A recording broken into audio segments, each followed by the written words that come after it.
Hey everybody, what is going on? This is Scott Garber back in the saddle of the Profluent Sports Podcast, where we are highlighting founders, investors, executives across the sports business landscape. Today, we're excited to bring in another exciting founder pioneering new heights in the extreme sports world. It's not my story to tell, but we're excited to introduce the founder of the No Limits Tour, Raphael Eder, to the show. Raphael, my man, how are we doing today? Good, Scott. Thanks so much for having me. Already looked forward the entire day for being here. No, very exciting, and us too. You know, I mean, the sporting world is changing so drastically, and a lot of the time we get stuck talking about, the big four: football, soccer, hockey, basketball. Today, we're going to go to the fringes where, we believe there's a lot of exciting opportunity as we look at the way sports is being consumed to be able to go ahead and pioneer some of these new leagues. Before we go into all the exciting stuff you're doing on the tour, give us a little background in your origin story on, sort of the build up to you launching this, and we'll go from there. Of course. So long story short, I spent the first few years of my career, both in tech and corporate, ended up selling a company like a year ago, not massively successful, but still gave me some breathing room to take a year off. And in a year off, I realized I want to go back to my roots. My roots are coming from alpine ski racing, like downhill, super G, all those. I'm Austrian. I grew up in a tiny village in the Alps, and my plan was always to become a professional ski racer. Close-ish, I would say. I never made it to pro level, but I was on a good way. And unfortunately, before I even had the opportunity to turn pro, just didn't work out on that end. However, having that said, my heart has always been beating for sports, and particularly a little bit more extreme sports. I mean, downhill racing itself, 100 miles per hour down an ice rink, it's definitely something more extreme. And last year gave me the opportunity to think about what I want to do next in my career, and sport was just the obvious choice. And in particularly more extreme sports, because as you said, it's not as mainstream as football, soccer, tennis, etc. It's a little bit more niche. However, that doesn't mean that it's a great sport, first of all, to do, and secondly, to watch. And that basically, made me start the No Limits Tour. No, it's great. And I was just going to say, I think it's so exciting, right? When you're able to go ahead and marry success and passion, and everything in our world is around timing, right? And so, No Limits obviously seems to be in your blood coming from the alpine skiing days. But talk to us a little bit about the tour, right? One thing that I want to call out as we're unpacking this is you've taken a unique sort of approach as you launch with cliff diving, but it's co-owned by the athlete community. We're watching and hearing more about this, but unpack that for us and why you ultimately chose to go that route as you started it. Yeah. First of all, why cliff diving? I mean, ultimately, everyone has seen the sport on socials. Red Bull has been pioneering the sport close to 20 years ago. Freestyle cliff diving is taking off. It's a sport that's perfectly made for this sort of new era of fans, this TikTokization of sports or the internet. And that really made me look into cliff diving a little bit more. And I saw incredible commercial opportunity. Long story short, reached out to my today co-founder, Dave Colturi, who's an American, has been a professional cliff diver for more than 15 years. And the rest is history. We started together the No Limits Tour. And the second part of it, one thing that was super close to my heart is I want to give athletes a piece of the pie. I think they are the gladiators in the middle of the arena. They are the ones who are risking their life, and they are the ones who should be remunerated for it as well. And that led us, so Dave and I, as well as our investors, to decide that a portion of our profits, as well as a share, is dedicated to the athletes. And we are super excited about this. The athletes obviously are equally excited about this. And it really feels like that's the way how sports or new sports these days should be started. And I'm quite sure we're not going to be the last one who do a model like this. And I'm just excited for the entire athlete community out there. No, it's really neat. And as a former athlete, and we're watching the evolution of the athlete journey from the rock and jock model where you just show up to now earning on your platform and then moving into ownership, I think it's really exciting with the next wave of infrastructure being built with the athlete in mind. And now we're all sharing in success together, which I think is going to create harmony and really will just be a more effective way to build these new leagues as they come out. Before we go too far deep in it, right? I know a lot of people have probably seen cliff diving on the internet. As you mentioned, Red Bull has, sort of been a leader in this space. As you guys start to think about building a league, What is the difference between traditional cliff diving events and the format that you guys are rolling out? Sort of lay that out for us so we can understand sort of what this league actually looks like. Yeah. On the one hand side, like traditional cliff diving, as far as we can call it like this, is, as I said, has been pioneered by Red Bull. What they do is they have technical divers. Those are basically people who originally come from the pool and are now crazy enough to jump off 27 meters, which is about, I think, 90 feet for all our American like listeners out there. And it's high. It's very high. I've been on a platform myself, and it's definitely scary. What makes us unique is that we not only have obviously like those incredible technical cliff divers, we also adding freestyle cliff divers to our competitions who jump equally from 20 and 27 meters, as well as like off the rocks at a similar height into the water. And that's basically the unique mix we already bring to the game. We really want to become the home of cliff diving per se. And ultimately, I think, it's hasn't been done, and that's why we're doing it now. And so, you know, for divers, like, I mean, I'm just genuinely curious, right? Like, there's obviously the Olympic path side of this. Yes. Are there other professional leagues that are doing this, or is this a unique pathway that you guys are carving out? You know, we see so many athletes sort of hit the peak of their career, but they struggle outside of the main sports to actually commercialize it, right? So I'm curious, what does the landscape look like outside of, you know, No Limits and what you're building? Yeah, super good question.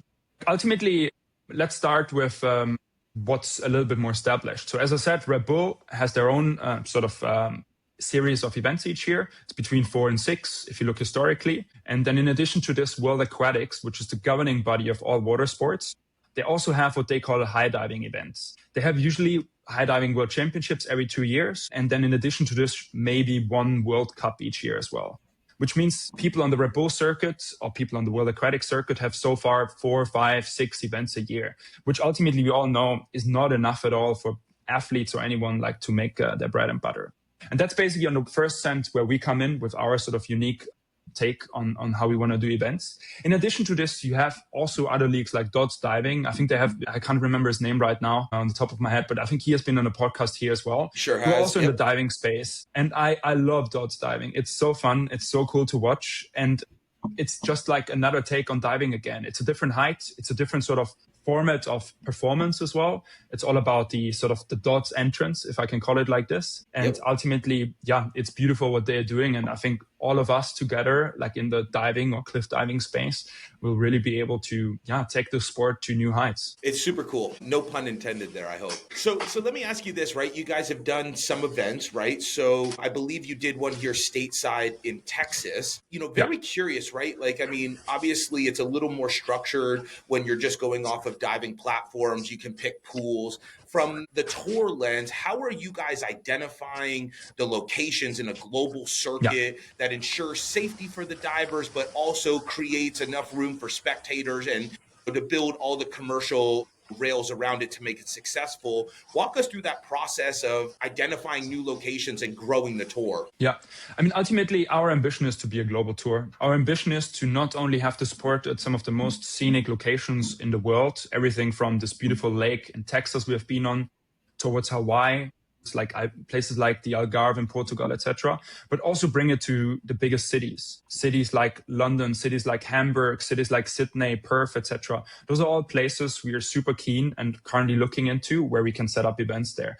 Because why? It's a great way to bring the sport to the people. Because if they don't come to you, you have to bring it to them. And that's kind of like our approach here. How do we choose venues? On the one hand side, in theory, you can either always like look for a natural venue, which means you jump off a rock, you jump off a castle, you jump off anything that's already like there. And secondly, you can build like structures, like you can build like diving platforms, etc. When we choose those places, the most important thing is water depth for us, because jumping from like close to 90 feet requires a little bit of water depth. People are always surprised how little it is. It's like 5 meters, which I think is in feet. I think it's about times 3 or something like this, which should be 15, 16 feet depth, which is not too much if you think about it with what kind of speed they are landing in the water, etc. And that's those two things, in addition to temperature requirements. The water shouldn't be colder than like 12, 13 degrees, because otherwise it gets like too hard, are kind of like our key requirements. Our people also, they're completely insane. The wind can be, I think, 35 to 40 miles per hour, and they're still going to jump, do a handstand on it and jump off it.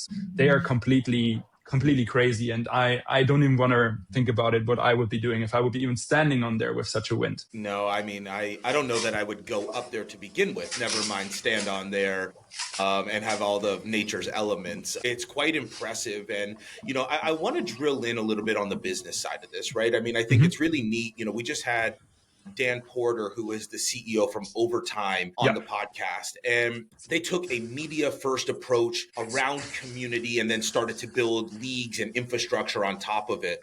I'm curious, as you now are, sort of moving into a digital focus of short form content with engagement, how are you guys leveraging social platforms and then commercial deals that will ultimately shape what you guys are doing? How are you guys finding balance of owning that versus leasing it to traditional distribution platforms? What has that sort of conversation been as you guys have launched? Yeah, no, really good question. Ultimately, the fact that we are not a mainstream sport kind of forces us to develop our own, like to own the channels ourselves, because I can't go out to ESPN or something like this and say, hey, please give me a few million for streaming us, etc. That's just not how it works. So kind of like we're forced to really figuring that piece out ourselves. And how we're looking at this is through 3 pillars. On the one side, NLT IP, then our athletes, and then basically the fans, the community of actual divers or fans who just like cheer on our athletes. About ourselves, we obviously like really invest heavily on producing like our own content with our own team. But ultimately, the real levers are here our athletes. Some of them have from a few 100,000 to a few million followers. And ultimately, for our athlete co-ownership model, we really created like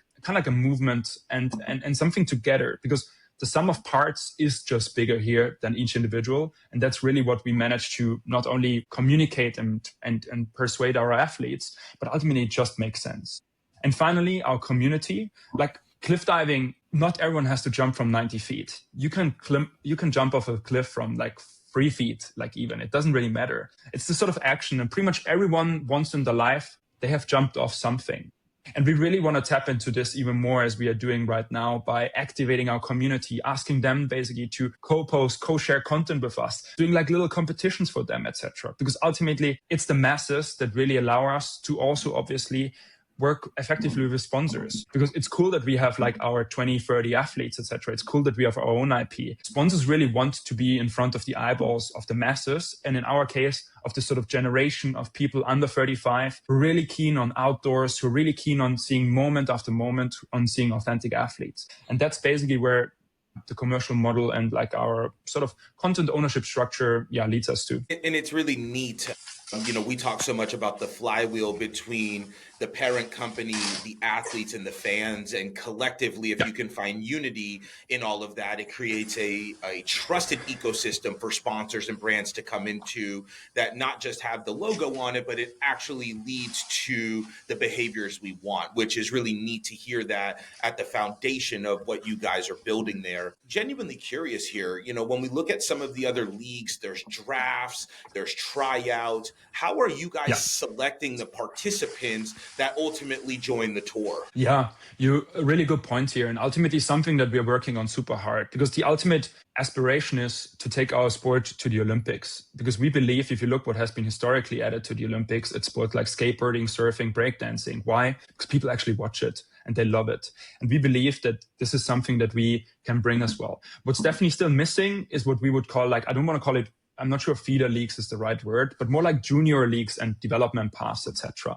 Because right now, cliff diving is very much a sport that's done by adults. It's done by people sometimes who are like younger as well, but it's historically something that you grow into or kind of like happen to jump into. So right now, it's basically invites only, like our event, because there's just not the masses. We need to make sure that the people who are competing, that they are mentally and physically able to do so as well. It's not like that any random person could jump off 27 meters, etc. But in the long run, we really want to build out, as I said, like feeder leagues and challenger leagues, a junior league, and really bring the sport to the masses and allow people to take part in it as well. I think, you beat me to it, right? But, it's one of the things that's unique in sitting in our position is we're watching a lot of new leagues come online, but if we don't have the development infrastructure, it shortens the runway. And so that's where Yeah. I was curious, if you're recruiting folks from traditional diving and presenting them new opportunities Yeah. while you're, sort of building the development feeder system. So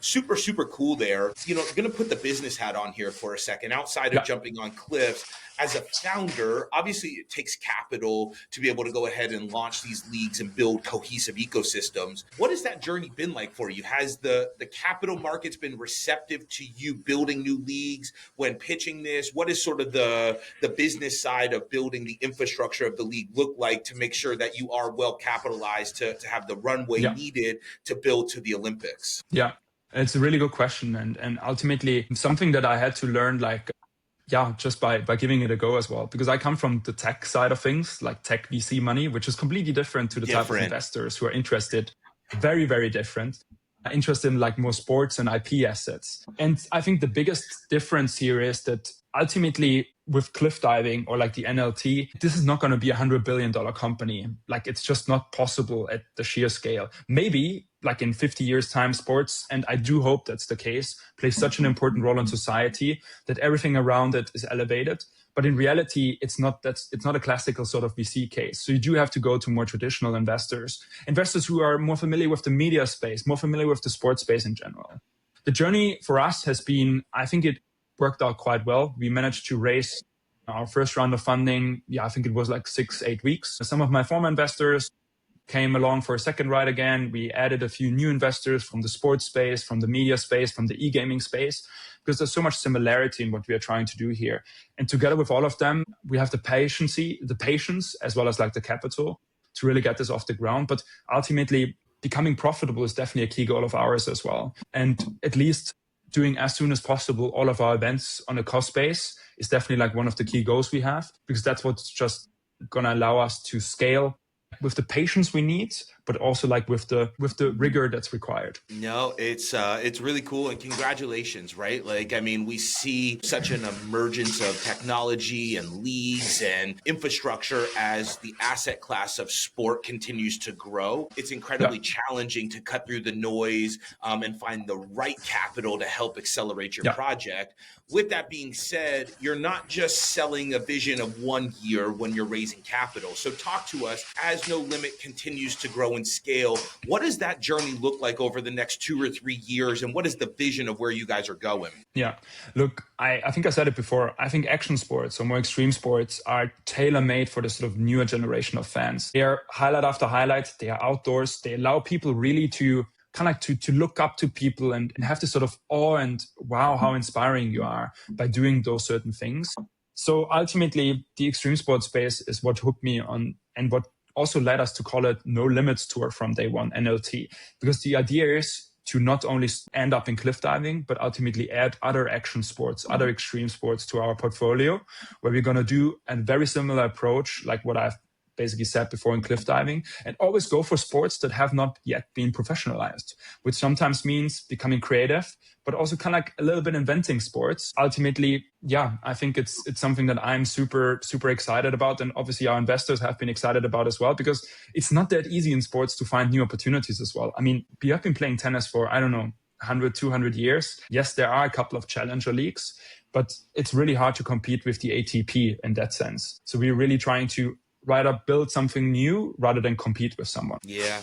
And it's exciting, right? Again, we talked about this before, but timing is everything. And you guys are shooting the gap at the right time.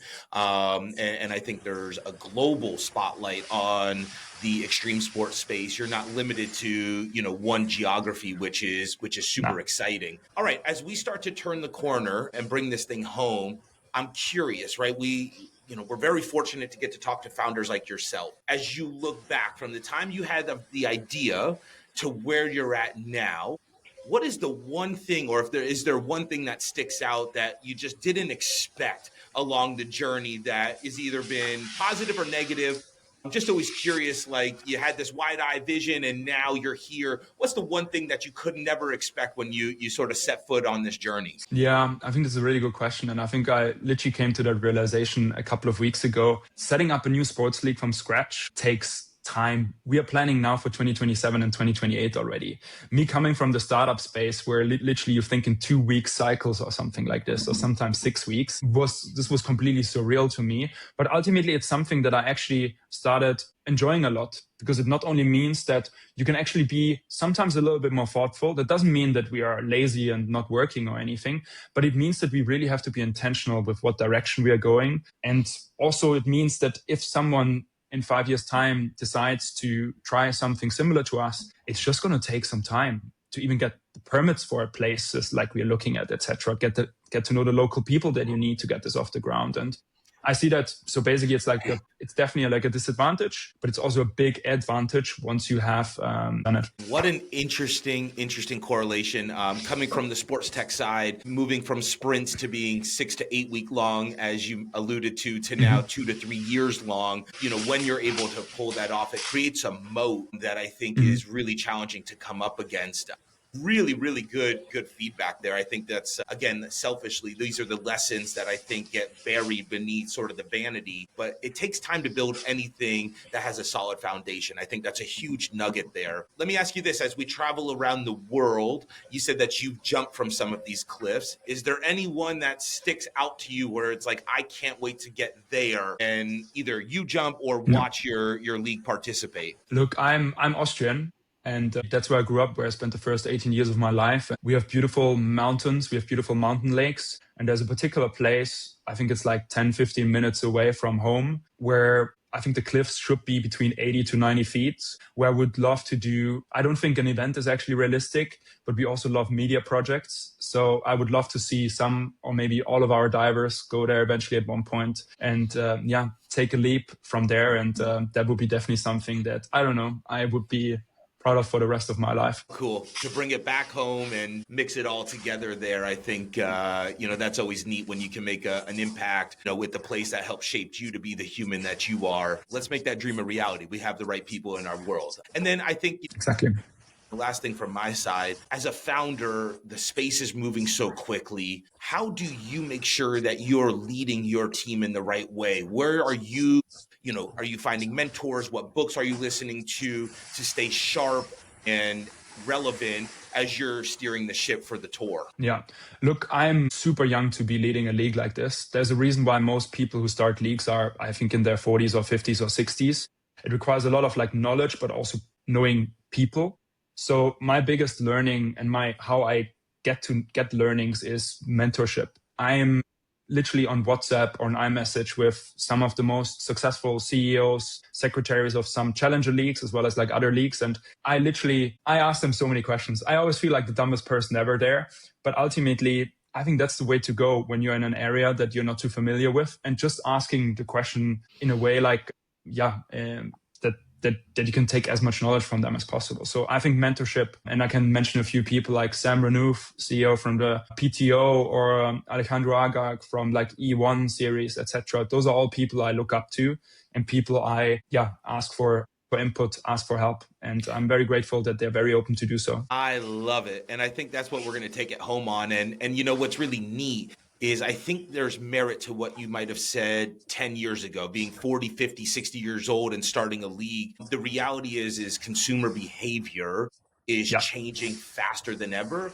And those older folks struggle to understand how millennial, Gen Z, Gen Alpha are consuming media. And so what's really cool is to hear a young CEO and founder in the ranks with some of these more established challenger leagues, but carving out a future that is aligned to how your generation and our generation is consuming media. It almost levels the playing field. So it's such a neat moment in time. And, from Profluence, what you're building is the future of sports. And so thank you for coming on, sharing wisdom. And we're super excited to go ahead and participate however we can in the tour. As we part ways, if folks want to learn more about what you're building at No Limits, what's the best way to follow and get engaged with the ecosystem?